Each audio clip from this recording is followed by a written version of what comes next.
Jumpa lagi dengan saya Bel Padatu di channel Edukasi dan Motivasi.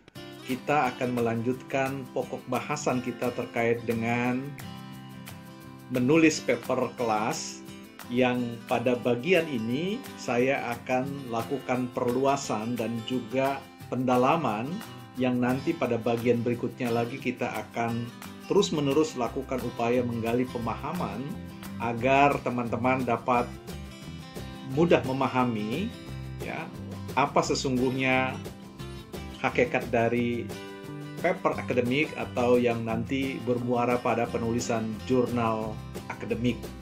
Nah, mari teman-teman, pada episode yang pertama atau bagian pertama saya sudah merekam tentang bagaimana hakikat membuat sebuah pendahuluan, karena ini menjadi penting. Ya, ada peribahasa yang mengatakan problem of wrong direction.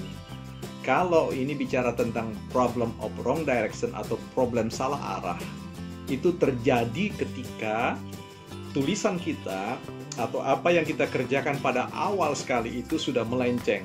Nah, karena itu Anda perlu menonton bagian pertama supaya dapat mengerti pada bagian yang kedua ini, supaya tidak juga termasuk yang terkategori sebagai ya orang-orang yang masuk dalam problem of wrong direction, yaitu salah arah. Kita akan masuk pada bagian kedua ini. Kalau di bagian pertama saya hanya menyampaikan itu secara sederhana sekali ya, untuk memberikan katakanlah sedikit petunjuk yang bisa membantu untuk masuk kepada pembahasan yang jauh lebih terstruktur, yang lebih memenuhi kaidah akademik atau konsensus masyarakat ilmiah terkait bagaimana melakukan ya laporan atau penulisan hasil kerja riset kita, sekalipun itu dalam riset-riset yang sifatnya kualitatif, yang berbasis pada second reference atau referensi kedua, sumber-sumber tertulis, ataupun merupakan kombinasi dari data-data primer atau data sekunder bersama dengan data sekunder.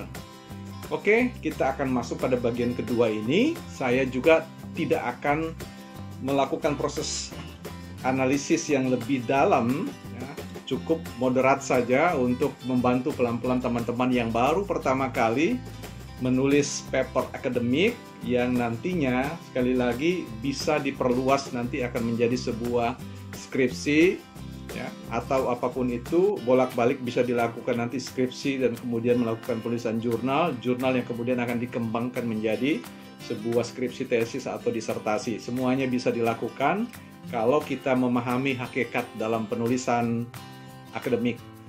Mari kita lihat.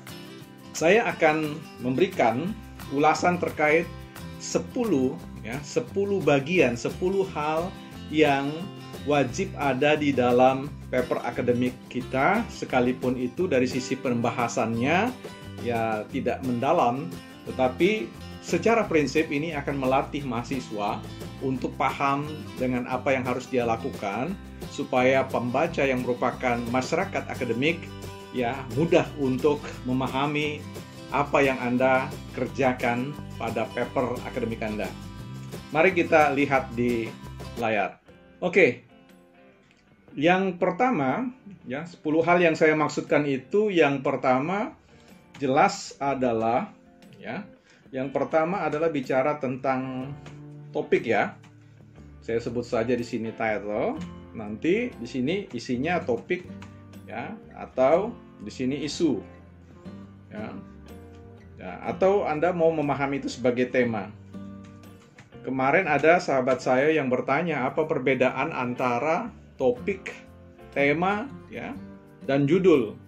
Saya ingin mengatakan sesungguhnya ini barang ini kalau dibolak-balik juga sama ya. Kalau kita bicara tentang tema itu sebenarnya inti dari pikiran ya, esensi dari ide yang ingin dijelaskan, yang kemudian nanti menjadi sebuah judul. Jadi kalau Anda misalkan membuka kamus atau thesaurus, Anda akan menemukan bahwa hal-hal ini dibicarakan secara ya beda-beda tipis saja. Ketika Anda bicara tema, sebenarnya kita akan bicara tentang topik. Ketika kita bicara topik, sebenarnya kita bicara tentang isu. Ketika kita bicara tentang isu, ini semua nanti akan diramu menjadi sebuah judul ya. Jadi ini tidak usah membuat Anda bingung atau apapun. Prinsipnya arahkan pada pikiran untuk menjawab apa sebenarnya yang Anda mau bahas ya. Kalau Anda mau bahas tentang pernikahan, itulah topik, itulah ya isu yang Anda ini. Tetapi sekali lagi, tema akan membawa pada sebuah hal, isu yang paling mendasar ya. Kalau bicara tentang misalkan pernikahan ya, temanya tentang pernikahan, misalkan pernikahan beda agama atau pernikahan sedarah atau apa itulah yang kemudian nanti akan menjadi titik tegas pembedanya. Oke, kita langsung. Bagian yang kedua adalah abstrak ya. Bagian yang kedua abstrak ini sebenarnya Anda bisa lewati terlebih dahulu, bisa Anda cantumkan saja terlebih dahulu, karena ini abstrak ini sebenarnya tulisan mini dari seluruh apa yang Anda tulis nanti, karena nanti di dalamnya ada uraian yang singkat 1-2 kalimat terkait tentang apa temuan Anda ya. Nanti juga akan menyangkut tentang metode yang Anda pakai, dan nanti secara khusus kita akan bahas tentang hal itu. Yang Anda bisa lewati saja. Kita masuk pada bagian yang ketiga yang sering dilupakan oleh mahasiswa ini, yaitu table of content. Table of content ya. Nah, table of content atau daftar isi ini ya, ini bisa dikerjakan juga nanti pada bagian sekali, tapi juga bisa Anda kerjakan pada awal sekali kalau memang sudah Anda tahu tentang apa-apa saja yang ada di dalam bagian penulisan Anda nantinya. Ya, jadi bisa dilewati dulu, tetapi Anda bisa cantumkan terlebih dahulu. Jadi daftar konten ini daftar isi yang akan membantu pembaca, dalam hal ini dosen Anda atau mereka yang membaca tulisan Anda, untuk tahu bahwa isu tertentu atau konsep-konsep tertentu itu dibahas pada halaman berapa, sehingga gampang untuk segera ya ke TKP ya, istilahnya langsung dapat dicek di mana sebenarnya itu tertulis ya, terdokumentasi melalui tulisan Anda. Yang keempat, kita bicara tentang introduction ya. Introduction. Nah, ini pendahuluan. Anda bisa menggunakan introduction ini dengan melihat kembali catatan video yang pertama, bagaimana sesungguhnya Anda bisa membuat sebuah pendahuluan yang baik, yang esensi dari topik itu bisa di breakdown atau didetilkan ya ke dalam uraian deskriptif yang sifatnya menunjukkan tesisnya, masalahnya apa, kemudian apa yang Anda ingin tanyakan dan carikan jawabannya nanti. Dan pada bagian akhirnya, sebagaimana yang saya sampaikan di bagian pertama video ini, ada map ya, roadmap atau peta jalan penulisan secara keseluruhan apa yang Anda akan bahas di situ. Nah, di sini kita akan masuk pada bagian yang Anda akan tambahkan yang disebut dengan literatur review ya. Review atau biasa disebut dengan di sini tinjauan ini, tinjauan pustaka, tinjauan literatur lah ya, literatur. Yang nanti akan membawa Anda untuk membahas pada bagian ini terkait dengan asal-muasal konsep yang Anda pakai, isu itu dari mana ya. Anda akan praktis membawa Anda pada disebut dengan jelajah ya, jelajah dokumen-dokumen tertulis, apakah itu terdokumentasi di jurnal-jurnal yang ada atau juga di buku-buku teks yang ada di koran atau majalah, atau hal-hal yang kemudian nanti akan membantu Anda untuk memperkaya perspektif Anda atau sudut pandang Anda di dalam memahami topik, dalam memahami isu atau di dalam tema yang Anda sedang tulis. Nah, ini penting, literatur review ini, agar jangan kemana-mana, maka Anda akan berorientasi pada isu. Anda akan mengenali berapa konsep ya yang dipakai di sana, dan kemudian Anda akan carikan ya sumber-sumber yang membahas tentang konsep atau tentang isu tersebut. Nah, ketika Anda melakukan ini, maka Anda akan terhindar dari yang disebut dengan bias literatur. Artinya mengawang-awang kemana-mana, semua hal, segala hal dimasukkan sesuka Anda. Menulis literatur review ini sekali lagi memiliki aturan yang sangat ketat, yaitu Anda tidak boleh menulis hal-hal, teori-teori apapun, sehebat apapun, secanggih apapun, kalau itu tidak ada kaitannya dengan konsep atau teori yang Anda hendak riset, ya. Nah, kita pindah yang keenam. Yang keenam itu bicara tentang metodologi, ya. Metodologi, ya. Tetapi saya ingin mengingatkan di sini metodologi yang kita maksud ini bukan bicara tentang paradigma, tentang keilmuan metodologi, metode penelitian, tetapi bicara tentang cara saja sebenarnya, ya. Cara Anda melakukan riset itu tadi, research, ya. Ya, cara Anda melakukan riset, ya, katakanlah penelitian saja. Cara Anda melakukan penelitian, ya. Nah, pemahaman kata penelitian ini jangan dipahami sesuatu yang wah gitu, yang besar gitu. Penelitian itu adalah upaya untuk mencari tahu saja sebenarnya hal-hal yang belum jelas, ya. Jadi sesederhana itu. Bisa dilakukan dengan bertanya kepada orang, atau mungkin dalam hal ini Anda melakukan studi secondary source atau referensi yang kedua, artinya yang berdasarkan dokumen-dokumen tertulis saja. Jadi jangan berpaham bahwa ketika bertemu dengan kata penelitian maka Anda sedang dikasih pekerjaan yang sangat besar, yang maha berat dan sebagainya. Itu pemikiran yang harus dikesampingkan. Ya, segala sesuatu harus dilakukan secara teliti. Jadi prinsipnya begitu. Nah, setelah bicara tentang metodologi, tadi sebenarnya, ya, ini mau menerangkan juga bagaimana cara Anda nanti mendapatkan data, bagaimana cara Anda mengumpulkan data itu dengan cara wawancara, tadi seperti yang saya katakan, apa dengan cara hunting literatur, ya, seperti itu. Kita bicara tentang finding. Nah, finding ini bicara tentang temuan. Nah, temuan ini juga jangan Anda pahami sebuah penemuan yang skalanya bombastis dan sebagainya. Tidak. Temuan itu sebenarnya adalah sebuah jawaban yang Anda temukan dari sebuah pertanyaan yang Anda tanyakan, ya. Sehingga dia hanya dapat berupa sebuah pernyataan yang sederhana tetapi membuka wawasan cakrawala Anda terkait dengan hal-hal yang tadinya kabur ketika Anda lakukan yang disebut dengan bagian introduction di sana, pada bagian problematisasi. Lihat kembali, cek video sebelumnya. Nah, jadi finding di sini adalah presentasi terkait dengan hasil-hasil dari semua data-data yang Anda koleksi, yang Anda sudah cari tadi dan Anda temukan, sehingga Anda sajikan, Anda presentasikan ke dalam bagian ini, ya. Nanti kita akan bahas secara detail satu demi satu. Yang ke-8, discussion, ya. Discussion, ya. Atau diskusi. Nah, diskusi di sini adalah bagaimana Anda mendialogkan, mempercakapkan tentang isu tema Anda itu dalam keragaman sumber-sumber data yang sudah Anda temukan tadi, sehingga Anda saling memberikan penilaian satu dengan yang lain, menggunakan data-data yang satu dengan yang lain untuk saling menilai satu dengan yang lainnya, untuk memunculkan aspek-aspek kelebihan dan kekurangan, kekuatan, dan sebagainya.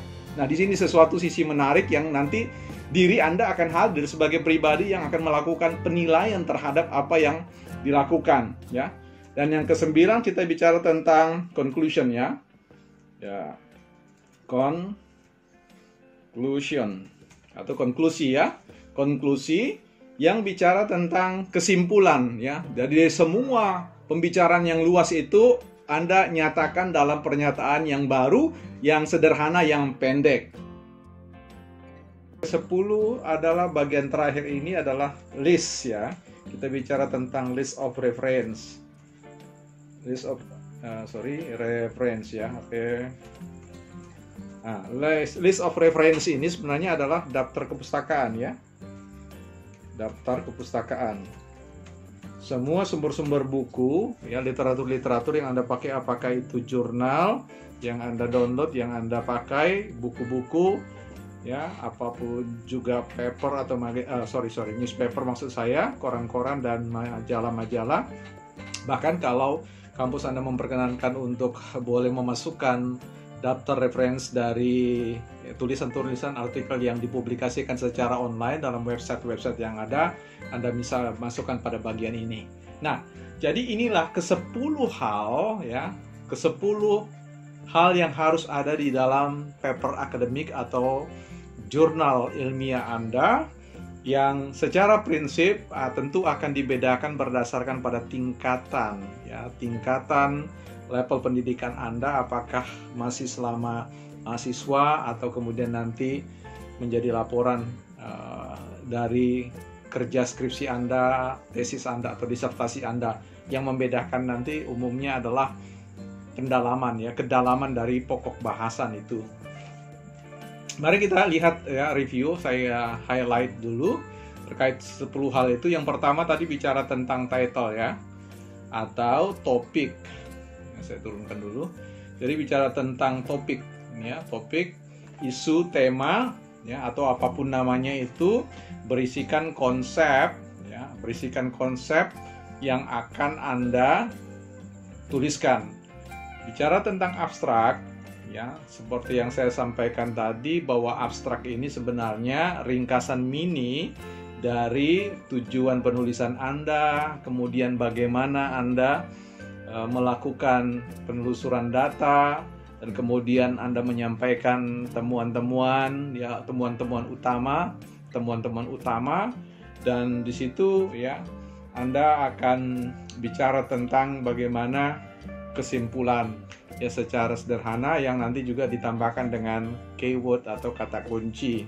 Nanti saya akan jelaskan pada bagian yang lain. Kemudian masuk pada table of content atau daftar isi. Ini jangan, sekali lagi saya ingin ingatkan, jangan dilupakan, sebab banyak dosen yang tidak menyukai, ya, atau banyak pihak yang kalau Anda memberikan sebuah tulisan tanpa ada daftar isi, seolah-olah Anda tidak menunjukkan peta yang membuat mereka dapat mengecek tulisan Anda mondar-mandir dengan gampang karena ada penanda halaman yang bisa dirujuk.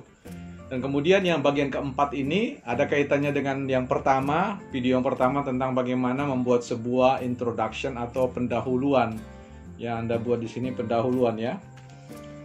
Silakan dilihat saja di website, di channel ini, di bagian pertama. Yang kemudian literatur, ya, literatur, ya. Oh, salah ini, sorry. Literatur, ya. Literatur, ya, review, tinjauan tentang literatur. Nah, disinilah Anda akan melakukan hunting atau perburuan, ya, dokumen-dokumen tertulis berupa yang nomor satu Anda perhatikan adalah jurnal, ya, jangan dibalik. Jurnal itu dipandang menjadi sebuah kesepakatan bersama, merupakan referensi yang dianggap menempati hierarki atau strata yang paling utama, kemudian disusul oleh buku dan seterusnya, ya. Nah, yang ketiga, yang berikutnya maksud saya, metodologi tadi, cara untuk melakukan penelitian. Yang berikutnya finding, ini temuan, ya. Temuan. Jadi apa saja yang Anda temukan, sekali lagi tadi bernyangkut tentang apakah itu dukungan-dukungan penjelasan dari seseorang, dari ahli-ahli atau apa. Bahkan temuan ini bisa menyangkut tentang data-data yang selama ini tidak pernah terpikirkan, dan Anda bisa sajikan itu oleh karena Anda berhasil menemukan. Nah, terhadap semua temuan-temuan yang ada itu, apapun itu, Anda lakukan discussion atau diskusi. Orang juga biasa menyebutnya di sini adalah analisis, ya, analisis. Jadi analisis, Anda lakukan yang namanya penilaian. Anda nilai saja data-data yang berhasil Anda temukan itu, ya, Anda coba bicarakan dalam berbagai macam sudut pandang, ya, secara teoritis, ya. Artinya teori A bilang apa tentang temuan Anda itu. Bagaimana dia menilai, si ahli A, si ahli B, kalau diperhadapkan dengan temuan-temuan itu seperti apa. Dan tentu di situ jangan sampai kehilangan diri sendiri. Artinya Anda di sini berperan sebagai orang yang nantinya menjadi orang yang memberikan nilai tambah terhadap temuan-temuan Anda, terhadap diskusi-diskusi itu, dengan menyatakan standing position Anda, opini Anda terkait dengan hal itu.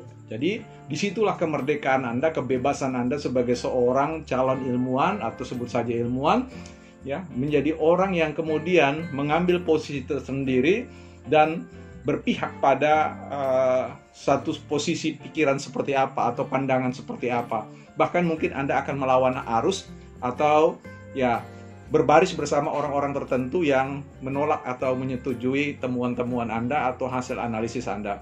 Nah, yang terakhir sekali lagi, simpulkan dan Anda buat daftar referensi. Secara keseluruhan, Anda harus bikin covernya, ya, halaman cover, jangan sampai lupa. Itu seolah-olah ada isi kemudian tidak ada bungkusnya. Jadi jangan dilupakan. Nah, ini 10 hal teman-teman yang kalau teman-teman lakukan ini akan mengantar Anda pada sebuah keterampilan atau kebiasaan di dalam menulis, melaporkan hasil-hasil riset Anda atau temuan-temuan Anda, baik dalam skala penulisan paper, ya, paper kelas, maupun penulisan jurnal hasil dari sebuah riset-riset yang setara dengan skripsi, tesis, dan disertasi. Tetapi sekali lagi, ini Anda diskusikan dengan dosen Anda, apakah hal ini juga dipakai di kampus Anda atau tidak. Bahkan mungkin ada variasi-variasi yang saya kira itu juga tidak banyak berubah. Artinya dengan Anda memahami prinsip-prinsip 10 prinsip ini yang harus ada di dalam jurnal Anda, paper akademik Anda, saya sangat yakin bahwa Anda akan mudah ketika dosen Anda menugaskan melakukan hal yang sama, atau nanti ketika Anda melakukan kerja-kerja mandiri sebagai seorang sarjana, sebagai seorang master, bahkan sebagai seorang doktor, bahkan guru besar. Ya, tentu kita perlu belajar banyak dari guru-guru besar kita semua. Nah, jadi saya kira itu teman-teman, kita akan jumpa di bagian yang lain. Nanti saya akan bahas, saya kupas sedikit demi sedikit terkait dengan masing-masing poin. Title, bagaimana menurunkan topik isu, tema itu ke dalam satu tulisan yang terstruktur atau sistematis. Sampai jumpa.